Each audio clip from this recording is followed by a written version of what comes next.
All right, so let's make a formal introduction for our listeners. Good morning, Craig. My name is Claudio. I'm calling you from Washington, D.C., from the studios in Fairfax City. We're very humble, grateful that Craig Padilla accepted our invitation to our show. Craig, welcome to the show, man. Thank you. Thank you very much, Claudio. This is awesome. No, thank you, man. So the first question I ask everybody, with the crazy that we live right now, the last 2 years of COVID, some people believe in the vaccine, some people don't, or whatever the values are and the ways to look at the problem. How the COVID affected you, your family, your sanity? How you holding up, man? Well, we're holding up awesome. Where I live in Northern California, it's not so locked down and stifling as in bigger cities, which is really nice. During the pandemic, when everything did get shut down, I stayed sane by creating an album, which came out as Discovery of Meaning. So it's been going great. I have to thank the pandemic for allowing me the time to make that album. So, and then, I have a full-time job doing television commercial work. And so I've just been working out of home, just business as usual. And things have been great, actually. Been staying healthy. Hopefully you have. Yeah, I have, yeah. Yeah, good. Yeah. Were you born like in a musical family? I wonder how old were you when you perhaps took piano lessons or guitar lessons? Well, my dad introduced me to the acoustic guitar when I was 4 years old, and I fell in love with it. And that was in Red Bluff, California, where it's probably about 30 minutes south of Redding, where in the area where I currently live. So I've been in far northern, I call it the real Northern California. Everyone calls Sacramento and San Francisco Northern California, but I'm sorry, that's in the middle. So, I know but anyway, but up here in the real Northern California, I've been here all my life. And my dad taught me he didn't actually teach me how to play the guitar, but he taught me a few chords, and then got me guitar lessons by the time I was in first and second grade. And music just took off. And my relatives, my uncles and aunts, and occasionally my dad had a pretty eclectic collection of music that ranged from the Beatles to the Moody Blues. And so I got exposed to that kind of stuff, like Pink Floyd's Dark Side of the Moon. And I just kind of fell in love with mostly the instrumental passages of a lot of those songs, or the trippier songs, And so around, taking music classes in school and stuff, around the time I was in 10th grade, I went to the local Schrader Planetarium. And this is funny, I was just talking about this last night to someone. During the presentation, there's this cool electronic music in the background. And after the presentation, the guy asked, does anyone have questions? And all these students on this field trip were raising their hand and going, yeah, what planet is that? And what star is that? And he gets to me and I go, what music is this? Yeah. And it was Jean-Michel Jarre's Oxygen. Wow. And after that presentation, he told me that was the music. And he turned me on to a couple other names, Kraftwerk, that I went out and that was my first tape, was The Man Machine of electronic music. And it just kind of took off from there. And I was like, that's the kind of music I want to do, because if I could create the music that I like to hear, I won't have to buy other people's music. That's and right. It turns out that's wrong. So I'm still buying other people's music. So there you go. Yeah. But do you have like a big collection? Vinyl, CDs? I do. Yeah. Lots of vinyls, lots of CDs, and I still have a lot of cassette tapes. I don't even know why I'm holding on to those, but they're coming back, I heard. That's what I hear, but I don't play them anymore. I just, I don't want to become one of these hoarders. Yeah.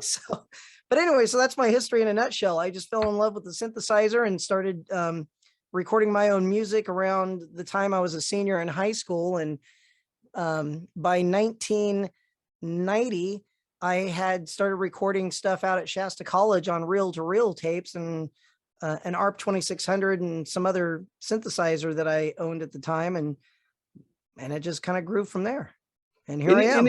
Any pressure for your parent in terms of forget about music, you're not going to make it, it's very hard to make a living as a musician? No, College is they've the only way. Forget right. No, about they've that. been actually pretty supportive. It's just been kind of funny. Like once I really started getting super serious about it during the mid 90s, a lot of people started just telling me, oh, it's just a hobby. You know, you don't make that much money at it. And I'm like, you don't, it's not a hobby. You know, this is my life. It's for reals. And now to this day, I can just kind of say, haha. I did it, you know. Yeah, I did it. So there you go. Good for you, man.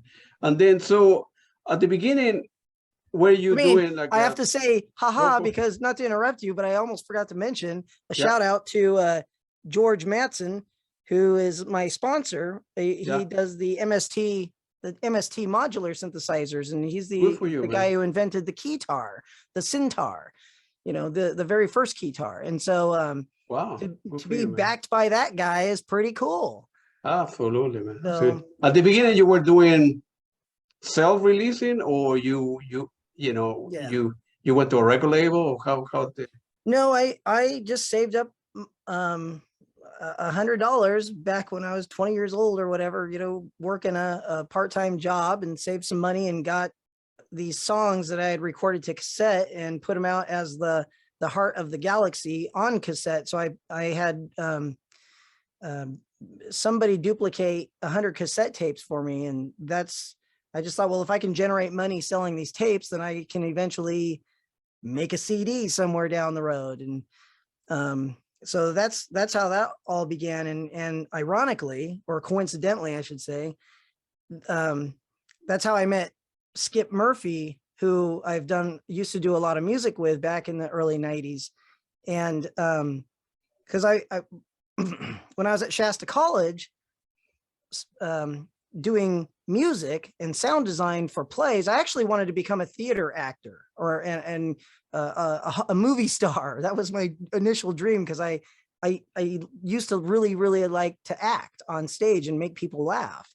And so I would create my own soundtracks to a lot of my own stuff, or for the plays out at the college. And so one of my final projects in the sound design was doing a concert of my original music. So I thought, how many people get to say that their very first concert was for a final project in college? And so it was on stage, and we had lights and everything. And before that happened, I started submitting my music to the local radio station, and they were playing my music and advertising it. And the next thing I know, my very first concert, I had over 100 people there, and it blew my mind. And Good so for you, man. It was cool. It was a total trip. I used to joke and say that night there was a graduation ceremony going on outside, and people might have taken the wrong turn and ended up at my concert. That's right. So, but hey, that's more entertaining than a graduation. Come on. I agree with you, man. Don't tell your parents though. But no, I won't. No. But my second concert I did at Shasta College, after the performance, this gentleman came up on stage and introduced himself, and it was Skip Murphy. And he goes, how do you get all these sounds out of just 2 synthesizers? And at the time I was playing with pre-recorded backing tapes, and because I didn't have sequencers. Yeah. And he said, well, what do you plan on doing with all this? And I said, well, I'm planning on releasing a CD someday. And Skip said, well, I'm someone you should meet. And I'm like, okay, why?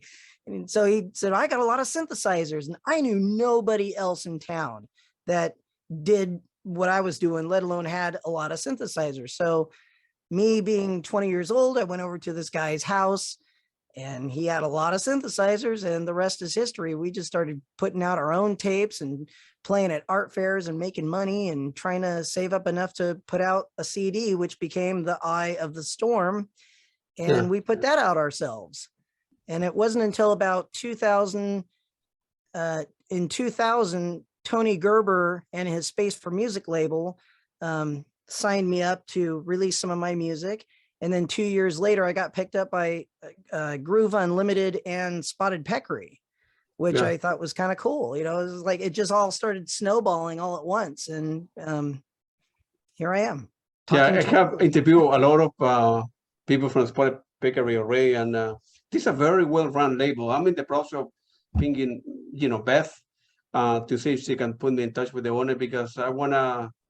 I'm trying to understand So I buy CDs, I buy vinyl, I go to a lot of concerts. That is great, but I want to know behind the scene how the stuff was made. Why, a particular record label pick this kind of artist, how they promote the music, where they send the music, blah blah blah. So, and then I'm going to be talking to they used to be the owner of Windham Hill, ECM Records, and so forth to understand the other side of the coin, man. So to Cool. see how music produced, what is a good, if I get the latest album for I don't know Pandecini, I know it's great, but why it was great, Mhm. what tell me the process behind it, that kind of stuff. So Yeah, even I don't know. That's believe me, it was a lot of work just to distribute my own stuff before I got on the internet. That's why it never really left the area, because I didn't know anybody. And at the time I was trying to pass out my CD to various places like that sold electronic music. But because I was an unheard of unknown guy outside of Reading, nobody where you was were. interested. Nobody wanted to even really do anything. I don't even know if they heard what I sent to them, or whatever. But it wasn't until 1997 or 8. It was around the time I had met the late Michael Garrison, and he was playing a rare performance at a Mount Shasta music festival. And so I got to be friends with him during that time. And he said, well, I release, music from overseas and my own stuff on my own label called Windspell Music. It's a mail order company. And if you make a CD, send it to me. And if I like it, I'll sell it. And so he was the first guy to get my music out into the world. And which was a trip because it's Michael Garrison. He's kind of a pioneer in electronic music for the Western America, and but once he started getting my name out there, then these other music distributors were like, yeah, on second thought, maybe we do want to put your music, sell your music. And I'm like, where were you last year? So, but anyway, that's how it goes. So I don't know the ins and outs of running a music label but I know it's a lot of work, and it's nice to have a label on your side because, people like Beth can help connect me with people like you and absolutely. They just have their connection. Spotted Peccary's been doing their music for a long time, probably longer than I've been doing it. So they've built up their connections for, press and interviews and radio DJs and stuff like that. And that's something, as an artist, I just want to make music. It's just a lot of extra work. It's nice to have a backing. What's your creative process like? You're driving, you're watching a TV, and a melody come to your mind. You're doing a work with your day job and write stuff down. Man, I like whatever I hear is good, and you put stuff away. Or you wake up in the morning and say, man, I want to make the best record that was ever made. It just kind of depends. A lot of times when I'm just doing dishes or going for a walk, and just the rhythmic repeating patterns of scrubbing a plate might be cause a rhythm that I start hearing in my head, or walking to a certain, pace. And I can start hearing a song to that beat or that rhythm. Or a lot of times I'll just come back here and turn on my synthesizers and start playing around with a sound, and then a melody line will come to me, or an idea. So it's an odd process, but it's very fascinating, even for me. Yeah. So because it's like painting. It's like taking a blank canvas, which is our ears, and our synthesizers are the color of paint, so it's nice to start creating art with the colors of sound. So. And then, but very happy for you. But so in terms of, so you're working a new album, and then you end up writing, let's say, 40 pieces, right? And then you go back and say, well, that doesn't go with that doesn't go with that. You only want to pick the first 12, right? Like, what you do with the other 28? You put them away for a later release, or for a different idea, or it just kind of depends. Like a prime example, my latest album, Discovery of Meaning, most of those songs were written just prior to the pandemic happening, up through the pandemic. but there was one song in particular that I had written, I want to say 4 or 5 years ago, and prior to the other song. So now it would be like 6 or 7 years old, and it was called Festive Awakening. And it's the last song on my new album. And so that song was not written with the other tunes. And so it was just kind of interesting because a lot of times I'll come in here and just write a song and then put it aside. And I'm like, okay, that'll be great for an album. And then maybe something interrupts that process. And suddenly these 5 new songs make a cohesive album more than the other 3. And then, you just kind of move on and move forward sometimes. But like I said, Festive Awakening was a song I knew was going to get on a solo album at some point. Yeah. And it happened to really fit the rest of the songs on Discovery of Meaning. So that's kind of a rare example for me. A lot of times when I make an album, it's all usually at the same moment in time when I'm creating songs. So I got you.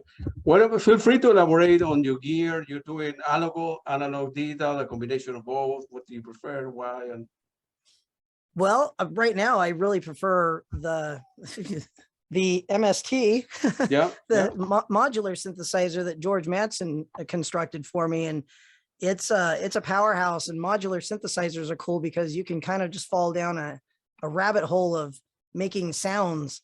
But at the same time, I really enjoy the more newer digital synthesizers, like the Yamaha Montage, for example, is just a powerhouse digital synthesizer. And it's nice to sometimes you just hit one key and all of a sudden these sounds just come out, and it's very inspiring. So for me, I like the combination of the digital with the pure analog signal from either an analog synthesizer or a modular synthesizer.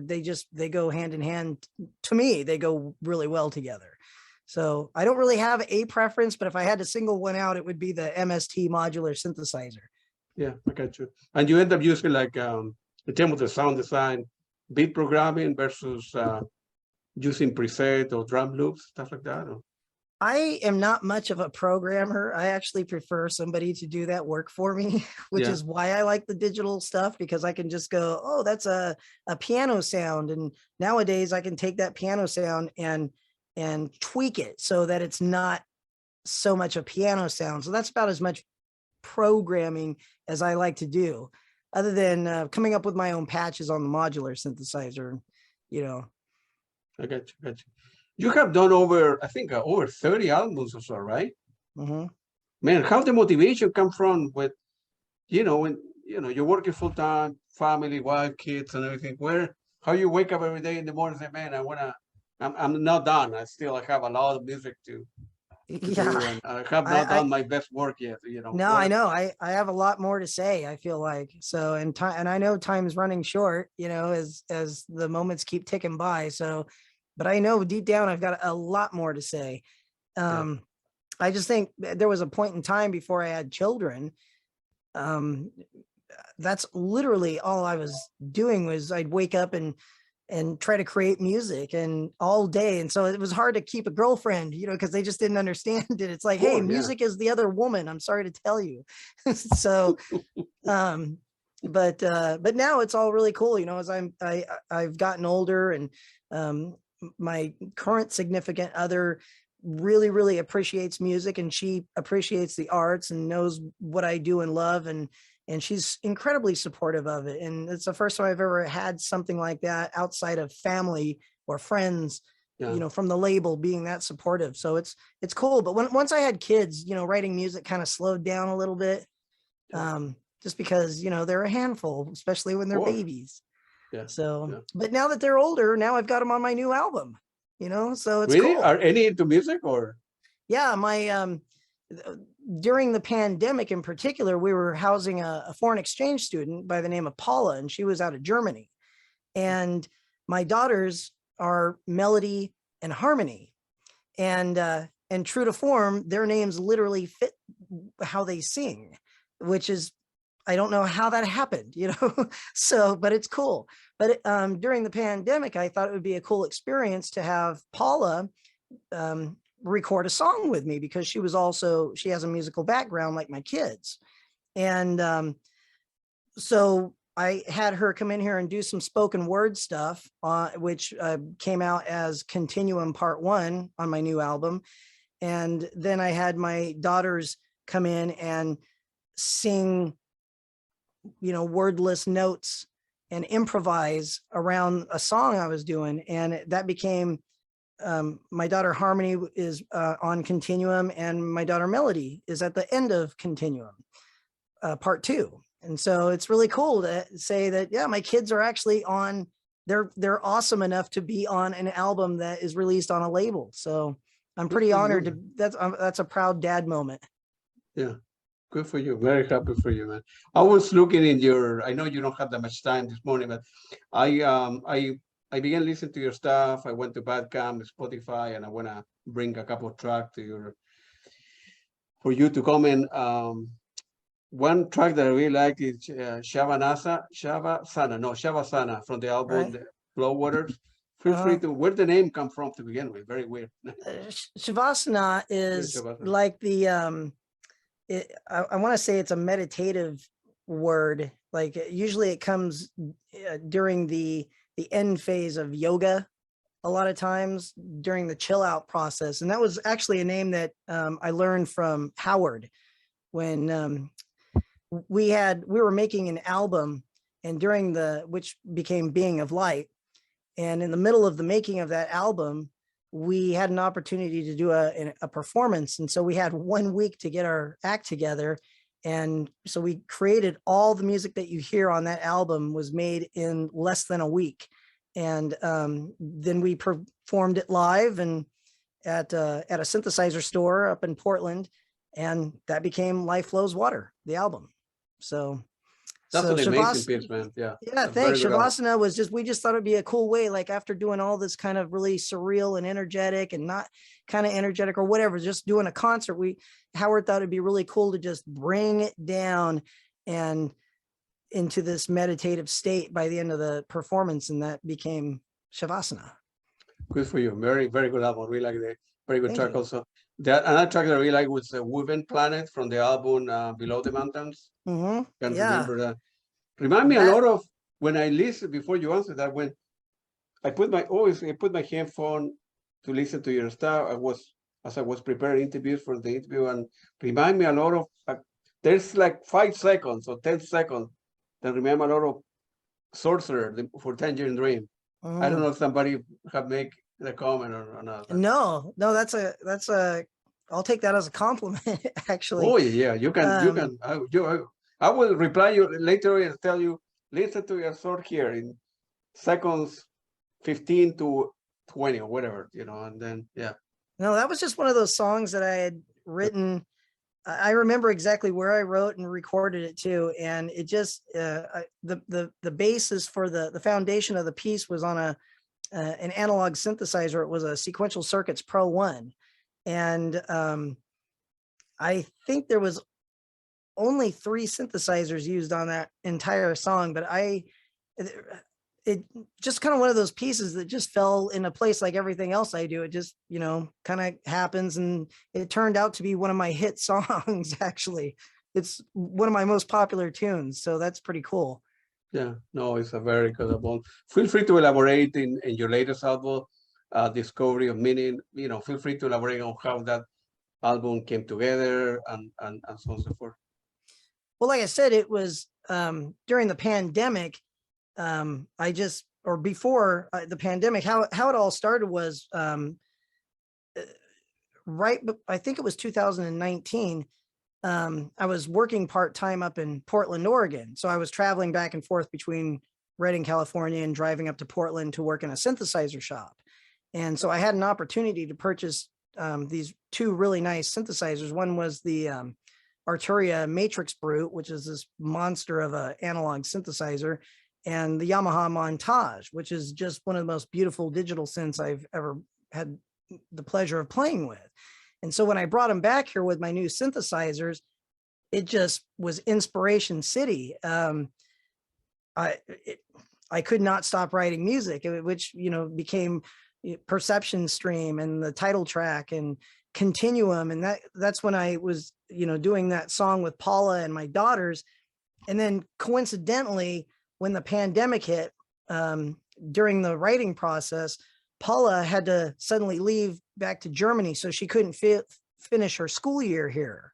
Yeah. And so I said, well, we got to hurry up and finish up the song, That's so, right. so which was awesome, because by the time we finished it, I got it commissioned by Chuck Van Zyl. And I thought, how cool would it be to get her and my daughters on a song that was played on radio, worldwide radio. And Chuck took the song and he specifically played it at a time slot that he knew Paula and her family would be awake to tune in and hear it. And that was really, really cool. I just thought, well, how many foreign exchange students get to come over here and get to be on a song on radio, so I don't know if I doubt she actually thought that would happen. So it was really cool. Yeah, I interviewed Jack. He's a very nice person as well. And he has his radio program between whatever, 2, 12, midnight and 3 a.m., whatever. It's, of course, I'm always sleeping at the time, but yeah, he's a dedicated guy. I mean, to think he writes his own music, he records his own music, he plans a 5-hour radio program in the wee hours of the morning, and he still has time to write reviews. I mean, he's an amazing guy. I don't know how he does it. Yeah, he's a very good person too. He must not have kids. Or married or wife or whatever.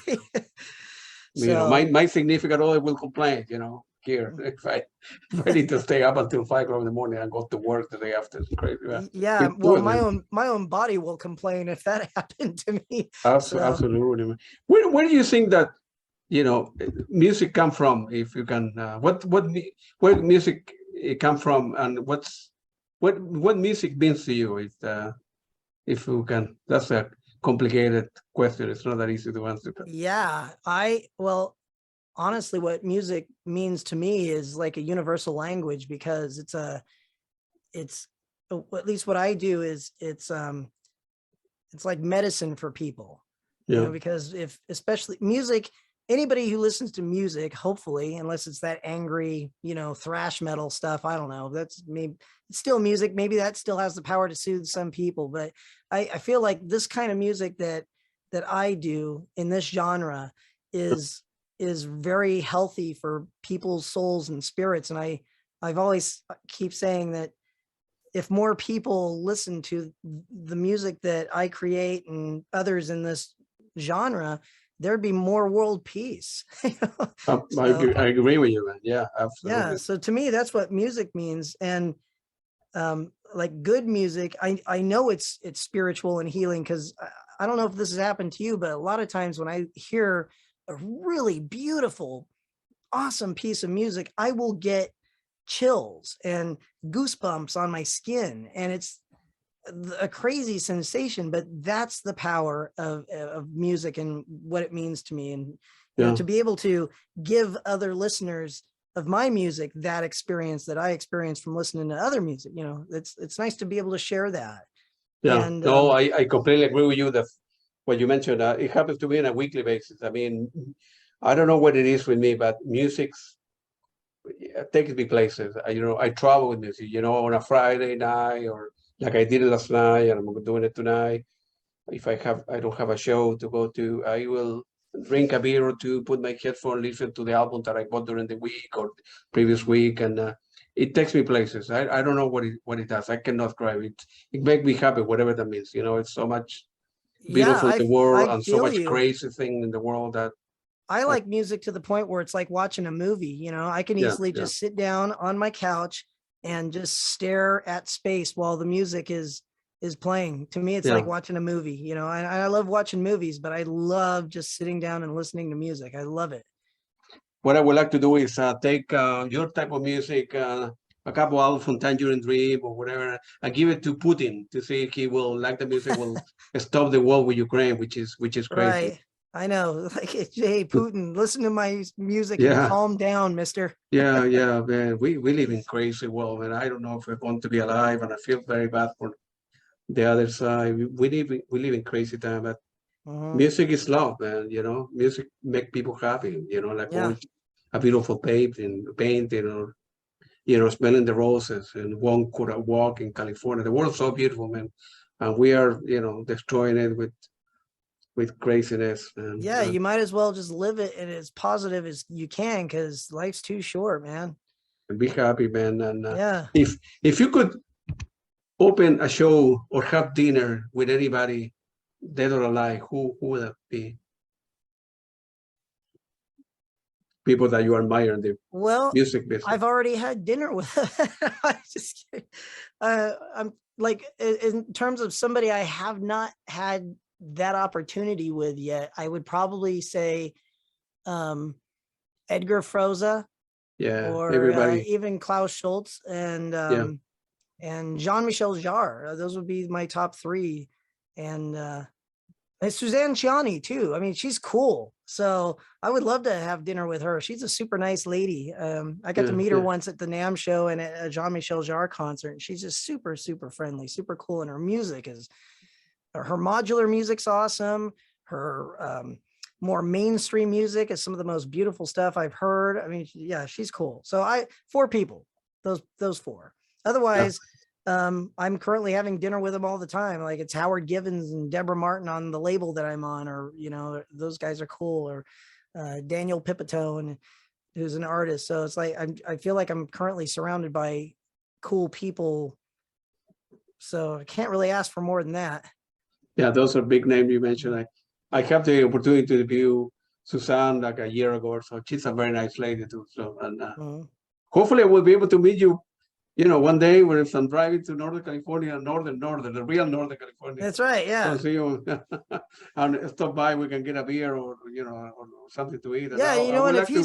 if he's listening, I'd have to tell Chuck Van Zyl. That's another guy I'd like to have lunch with. He's been so cool to me and to the whole music community. He's just a super awesome guy. I would love to just hang out and have a beer with him. Yeah, he's in Pennsylvania, right? You ever come Yeah. this way, or you No, ever come this way? No, no, to it's DC. especially now with the price of gas, it's going to be a little difficult. So, um, but no, I've rarely gotten past Nevada or Wow. Idaho, so I've never really, someday I'll make my way out there. I'd like to see more of the United States. Boston is very nice. Washington D.C. is very nice. It's a lot of great venues, man. Oh Yeah, yeah.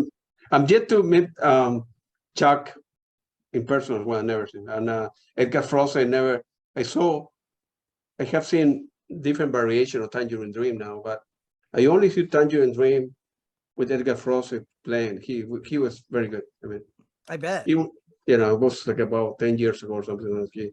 But the only ones. And I have met the new members of Tangerine Dream, right? Like Yoshiko and Thorsten and Right. Paul Frick and Ulrich, and I have interviewed all these people. So Yeah, they're cool. They're still carrying it on the torch, and they sound great. absolutely, man. Mhm. Your journey in music is like a good bottle of wine, man. You're getting better, with age, and your music is more refined. It's very good. I'm happy that you're Thank doing what you. you're doing, man. I'm happy that you stick with music, and when you put $100, like you mentioned before, to put a first tape and 100 people go to the audience and then CD, and look at where you are now, man. I've been a really lucky guy. I made it a point to have my own album out, and I did everything I could locally to sell it, and that worked. And that attracted Skip Murphy into my life. And so I had his assistants helping build my career, because he's no longer doing music anymore. So, I mean, we did it as a together team for a long time, and he's been super supportive still, even though he doesn't do music anymore. He's still a great friend. Um, but I said I was going to make a compact disc. It happened. Once I got on the internet, I said I was going to get my music out to the world more.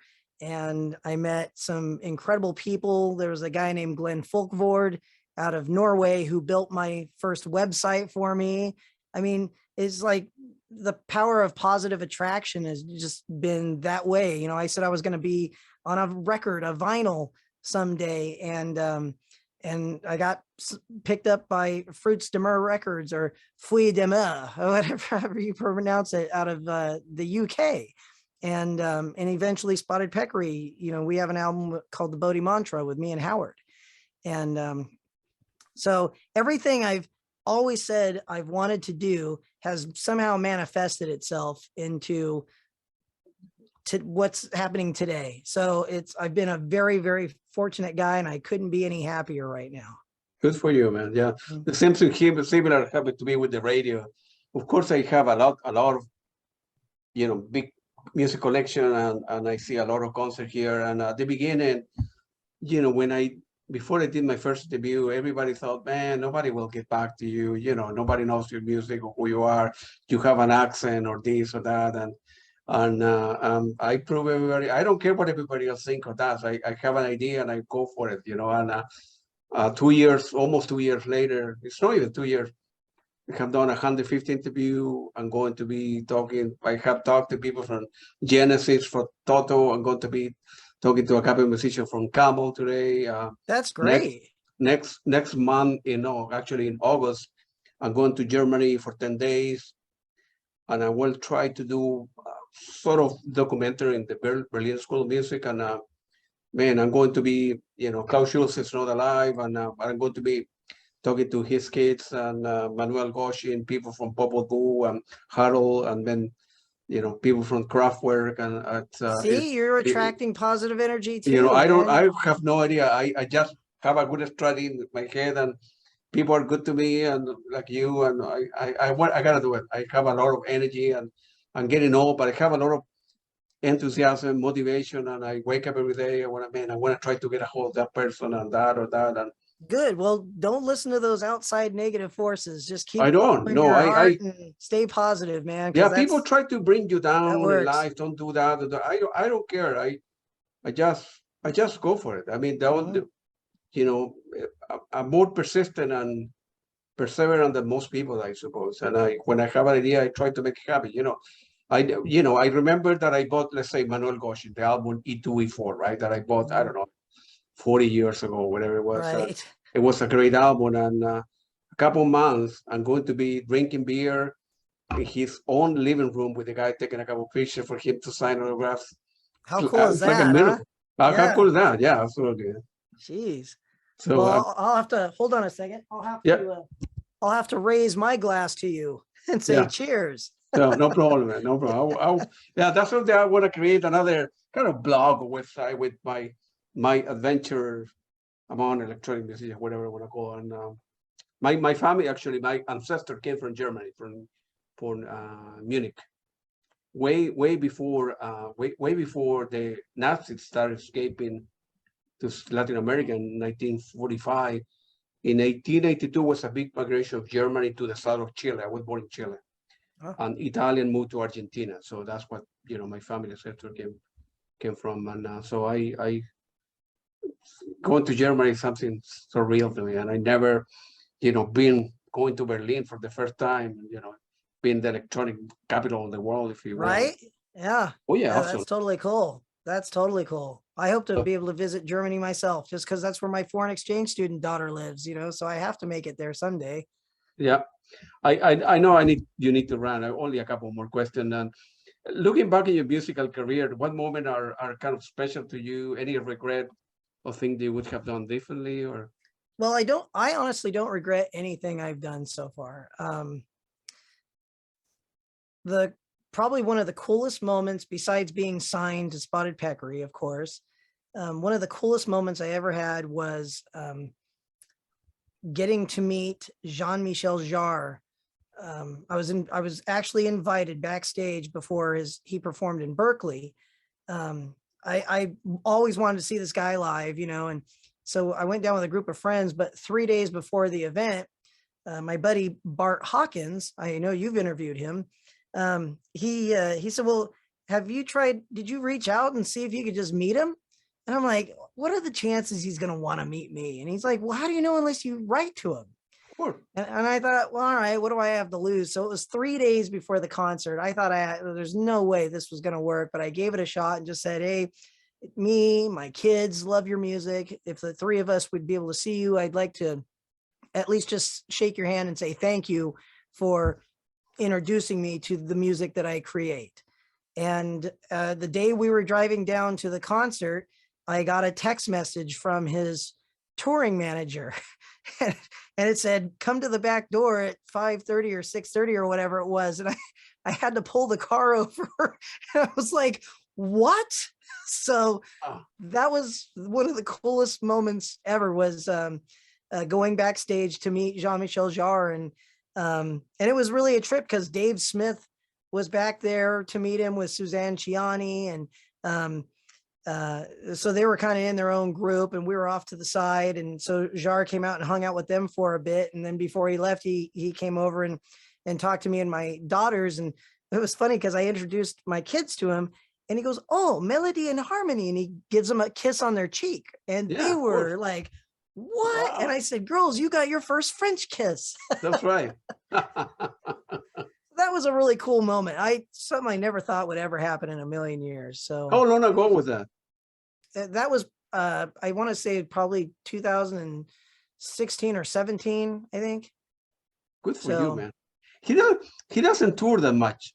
No, especially over here in America. So it was one thing just to be able to see him perform live, but to actually get an invitation to good for you, man. Go and meet him, I just was like, really? Thanks. Good for you. So, yeah. Hopefully one day I will be able to interview the guy as well. And it's one of the heroes of mine, you know, like Klaus Schulze was, or many other musicians that I like. And feel free to elaborate where our listener can buy your music, you know, mention your website, your name, your Bandcamp. My website is craigpadilla.com, which currently will take you to my Bandcamp page. Yeah. Also, so you can buy my music there. It's on Amazon, all the streaming networks. You know, you can also go to spottedpeccary.com and purchase directly from the label. It's pretty easy. Just type my name in a search engine and there you go. Right, man. Hey, Craig, it was very nice. I know you are short on time. It was very nice talking to you, man. Good luck to you. Thank you, Claudio. This has been a pleasure to finally meet you, man. And then hopefully we'll get a beer or two one day. I want to see your music collection too, man. One day, man. Yeah, likewise. That'd be cool. Yeah. Well, thank you very much. It's been a pleasure. Same here, man. Good luck to you, man. Thank you very much. All right. Thank you.